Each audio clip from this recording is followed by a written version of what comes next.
Hello everyone. Welcome to the daily current affair analysis from Veranda IAS.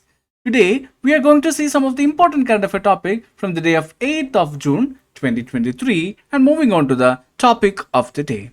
So let us see what are the topics that we are going to discuss today. The first topic we are going to see is about how can we transition to a low carbon city which can be mapped to GS3 environment measures to reduce carbon emissions. Second topic is about food safety index which can be mapped to GS2 governance, and the third topic is about the pension fund regulatory and development authority or PFRDA which can be mapped to GS3 economy. Moving on to the first topic, how can we transition to a low carbon city? Now let us see the context. So in 2020 itself, people living in the cities, they dumped around 29 trillion tons of carbon dioxide into the atmosphere.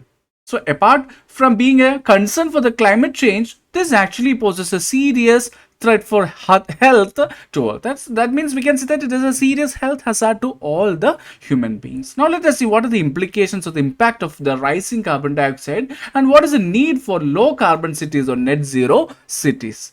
So this kind of a rising carbon dioxide, it will lead to extreme weather events and also can lead to loss of lives and livelihoods, property and resources, and also overall social well-being of the people. By 2050, 7 billion people will be living in cities, and that will accentuate the concerns regarding worsening climate and also about the sustainability. So one of the main implications of this rising carbon dioxide level is about the global warming.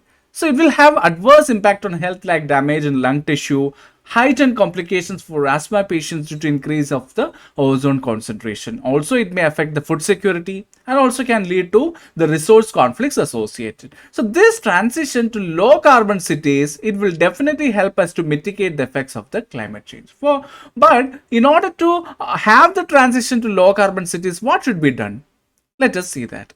Sector coupling approach to decarbonize urban system. That means we have to have a detailed steps that we have to have based on sectors, that is multiple sectors like energy, buildings, transportation, industry, urban land use, they are taken in totality and checked for mitigation and adaptation options. So that we are going to see now each of these sector wise approach have to be devised and have to be followed up in order to ensure that we have to have a transition to low carbon cities or to have a net zero energy. So first of all, let us see with the energy. The use of clean energy and related technologies are becoming cost effective day by day, thus enabling scaling up of investments in this sector. So definitely it will enable more people to adapt to this energy efficient technology. Work on both fronts, that is on the demand side as well as the supply side, is very, very important. So what is the mitigation options on the supply side? That is for mitigating or reducing the carbon dioxide emission, we can phase out fossil fuels, we can have more promotion to renewables in the energy mix, etc. And what about the demand side? How can we mitigate options? We can reduce the demand for materials and energy by using a void shift, improve framework, less demand of fossil fuel energy, etc. That is by just changing the way we are thinking about our lifestyles, by having the proper awareness, by having the proper knowledge or the need for having the transition to low carbon energy, we will definitely able to meet or mitigate options on the supply as well as on the demand side. Also, implement of carbon dioxide removal technologies should be made mandatory. Setting up of renewables based district cooling and also heating networks is also another important thing.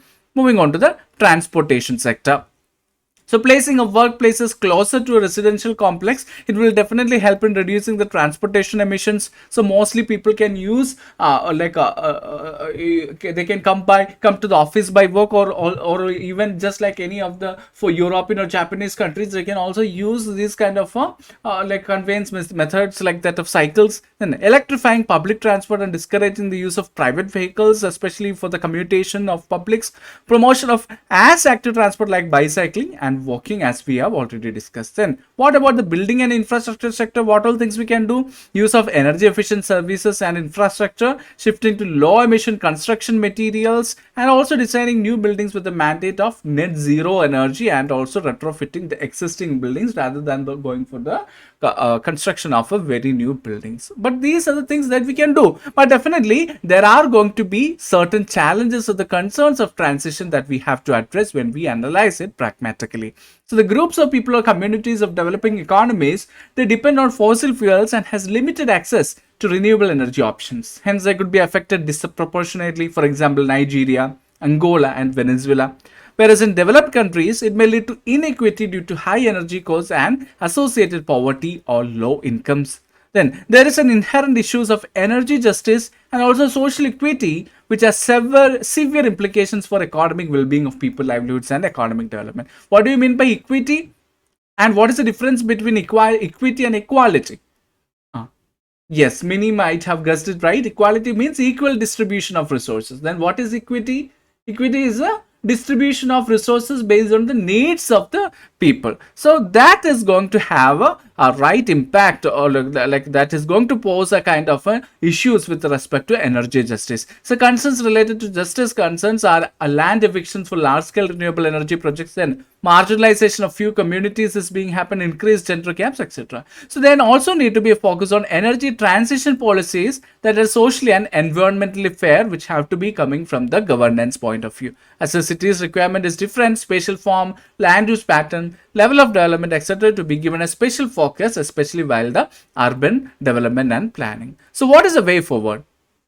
Proper governance and planning should be done at the governmental level, and also the institutional capacity have to be built to address the root causes of the energy and environmental injustice. Then multiple stakeholders should be encouraged to participate in what all things in discussions and also in planning and also in the execution of all these kind of governance procedures related to energy and also energy efficiency. Then in renewable energy sector, there should be promotion to increase in investment, indigenous and traditional knowledge and local lived experience should be used, and overall a wholesome or a holistic approach representing voice of different communities should be adopted in order to have a efficient transition methodologies to a low carbon city. Moving on to the next topic, that is about the Food Safety Index. What is the context? Recently, the Union Health Minister released the 5th State Food Safety Index in New Delhi. So let us see about the Food Safety Index. So this index is an annual assessment released by the Food Safety and Standard Authority of India, called as FSSAI. So it was started in which year? 2018-19, and it serves as a tool to propel states and union territories to enhance their performance, as well as to establish a robust food safety ecosystem within their jurisdictions also. And also, as we see, any index must have a parameters or yardstick to do the kind of an indices. Here also 5 significant parameters are there, which are the human resource and institutional data, compliance, food testing, infrastructure and surveillance, training and capacity building, and also consumer empowerment. So the index is a dynamic quantitative and qualitative benchmarking model which provides an objective framework for evaluating food safety across all states and union territories. So we can say that it not only takes care of either a quantitative or qualitative, but both dynamic quantitative as well as qualitative benchmarking is being produced. Then ranking of the states and union territories in 2022 to 23 report is being done. Among that, the large state category, Kerala is top ranking state, followed by Punjab and Tamil Nadu. Among the small state category, Goa is a top ranking state, followed by Manipur and Sikkim.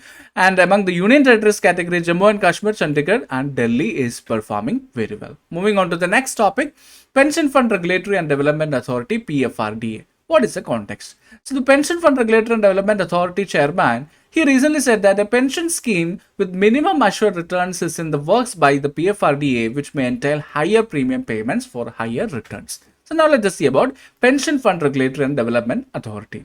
So what kind of a body is that? It is a statutory regulatory body which is set up under PFRDA Act. So if it is a statutory body, definitely it should be under a statute. So it is under PFRDA Act, which is enacted in 2014. What is its objective? To promote old age income security by establishing, developing and regulating pension funds, and also to protect the interest of subscribers to schemes of pension funds and also to related matters. It comes under the jurisdiction of Ministry of Finance. So this is very, very important. Any kind of a body, we have to understand what type of body is that, it is being set up under what statute, and also it comes under the jurisdiction of which ministry also. It is headquartered in New Delhi, and what is the composition? It consists of chairperson and also not more than 6 members, of whom at least 3 should be whole-time members to be appointed by the central government. Now let us see their functions, which is very factual information. So it is the functions of this body is to regulate national pension system and also other pension schemes to which PFRDA Act applies, and also to establish, develop and regulate the pension funds, to protect the interest of the pension fund subscribers, to register and to regulate the intermediaries, also to lay down different norms for management of the corpus of pension funds, to establish proper grievance redressal mechanism for their subscribers, settle different disputes among intermediaries, and also between intermediaries and subscribers, any kind of a disputes are there, they have to settle. And also we can see the different issues with respect to retirement savings, respect to pension. So such kind of a thing between subscribers or among the subscribers and the intermediaries have to be educated by this body. Then they have to call for information, conduct inquiries, investigations. Also, the audit of intermediaries and other entities conducted with the pension funds and also its reimbursement or its release. Now let us see some key facts about National Pension System or NPS. So it is a government-sponsored pension scheme launched in Jan 2004 for government employees and was open to all sections in the year 2009. So NPS is mandatorily applicable to central government employees except armed forces recruited on or after 1/1/2004. That is a kind of factual data for your kind information. Under NPS, a subscriber can contribute regularly to a pension account during her working life, also withdraw a part of the corpus in a lump sum, and also use the remaining corpus to buy an annuity to secure a regular income after the retirement. So these are the different options that is available for anyone who is subscribing to the national pension system. Moving on to the question of the day. So which of the following strategies can contribute to the development of a low carbon city?